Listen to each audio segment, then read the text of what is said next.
The Jesse Blake Sports Report with Jesse Blake. Ken Rosenthal of The Athletic reported this week that Vladimir Guerrero Jr. wants $500 million in real day dollar amount, so not deferred money, over the course of 14 years from the Toronto Blue Jays to remain a Toronto Blue Jay. And the reason I want to talk about this so badly right now is because I'm so confused by the reaction to this news, because it seems like, to me, in my eyes, there's a lot of people on the side of the Toronto Blue Jays refusing to give Vladimir Guerrero Jr. the extra $3 to $7 million per season in order to retain his rights, because they are very close in a new contract. We're actually in a much better spot than we were when Vladdy and the Blue Jays stopped talking and we reached Vladdy's deadline of when he would stop talking about a new contract. With this new news, we kind of learned that they are a lot closer than we all thought, and the Blue Jays just need to pony up another max $7 million per season over the course of 14 years to retain Vladdy from now until forever, and they are refusing to do that. But the reaction from fans is that Vladdy should take the number that the Jays are offering him, and not that the Toronto Blue Jays should pony up the extra dollars. And this fight between millionaires and billionaires is going in a whole bunch of different directions, and we need to discuss it. But first, let me read the news to you, the report from Ken Rosenthal, so we're all on the same page on what is going on here right now. Ken Rosenthal wrote in The Athletic this week, the number Vladimir Guerrero Jr. wants is $500 million. Not $500 million before deferrals, but $500 million in present day value, according to sources briefed on the first baseman's contract negotiations with the Toronto Blue Jays. The team's last offer before Guerrero Jr.'s February 18th deadline, according to the New York Post, was around $500 million with significant deferrals that would have reduced the present value to between $400 and $450 million. A contract of that size would be the second largest in Major League history, ahead of Shohei Ohtani's massively deferred $700 million deal, which carries a present-day value of $460.8 million. The average annual value of a 14-year, $500 million deal would be $35.71 million, more than $14 million below Juan Soto's AAV and 11th all-time.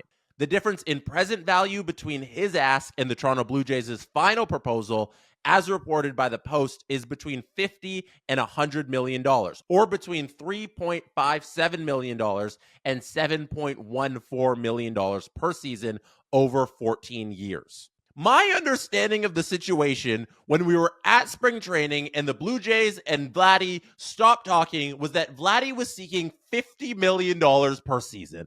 I thought he wanted around $45 to $50 million per season. And hearing this, that he's in the $35 million range, blows my mind. Because I don't understand how the Blue Jays are willing to give him roughly $28 million per year or $32 million per year. That's in the range of $400 to $500 million, somewhere in the $28 to $32 million per year contract. But they're not willing to just bridge that gap and get up to 35. What is the difference? I don't understand. In a league that does not have a salary cap, there's a luxury tax, and there are luxury tax implications. Like, there are things where you don't want to be paying the tax and all that, but the ability to build a team is not hindered by spending money. There's no limit to how much you can spend on players. And for an organization that is owned by a billionaire who is making money hand over fist in billions of dollars in Edward Rogers, who has unlimited amounts of money, and $3 to $7 million per year does not matter at all, I don't get how that is a sticking point for the organization. The detractors who don't believe that Vladdy is worth $35 million a year are saying things like he's a mid-level fielder, he doesn't supply any defensive metrics that are a plus, and he also plays the most insignificant position defensively on the diamond in first base. So how can he want $35 million if he's neutral, if that, on defense? He might be a negative in some respects, especially towards the end of this contract, and he might be a full-time DH by the end of it, and who cares, because he's a first baseman. He doesn't deserve all this money and hasn't proven enough in his career hitting-wise to justify all that. But, like, all of that's nice. All of that's cool when you're just looking at it on paper.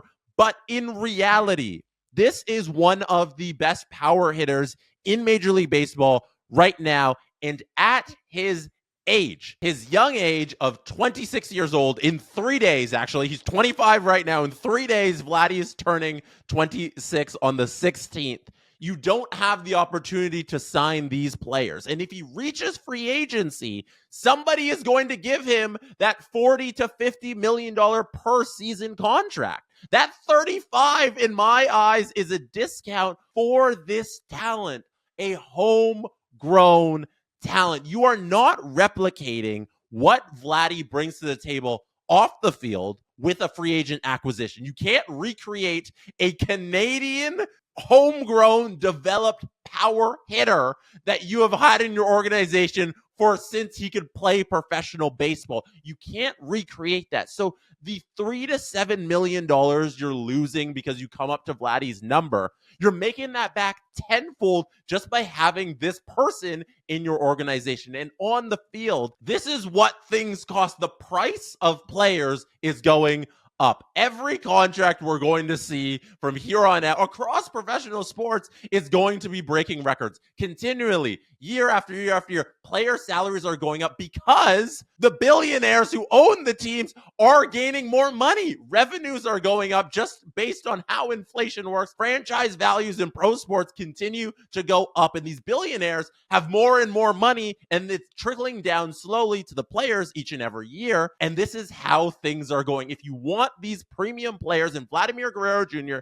is as premium as it gets in Major League Baseball, you have to pay a premium price. And I don't understand how $3 to $7 million is not something you can just throw to the wind and say, okay, we'll eat that. Who cares? We have Vladdy. We have that assurance locked up. We need him to build a good baseball team. We need him to build a contender going forward. We need him for the PR. So I'm not on the side of that's too much money. I don't know where you're landing on this stuff, but I'm definitely not on the side of penny pinching billionaires' wallets right now. And because there's no limit to spending the money doesn't hurt your team competitively. So that's where I'm at. Let me know where you're at on the comment section in the Jesse Blake Sports Report YouTube channel. Hit subscribe if you have not subscribed. Hit like on this video if you are watching right now. You can also listen to this on your favorite podcast app. That is it for me tonight.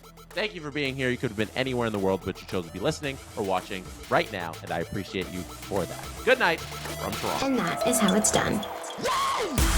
The Jesse Blake Sports Report with Jesse Blake. Jesse Blake, the guy that likes to hear his name twice in one sentence. Sure, I know him. No, he doesn't have an ego at all.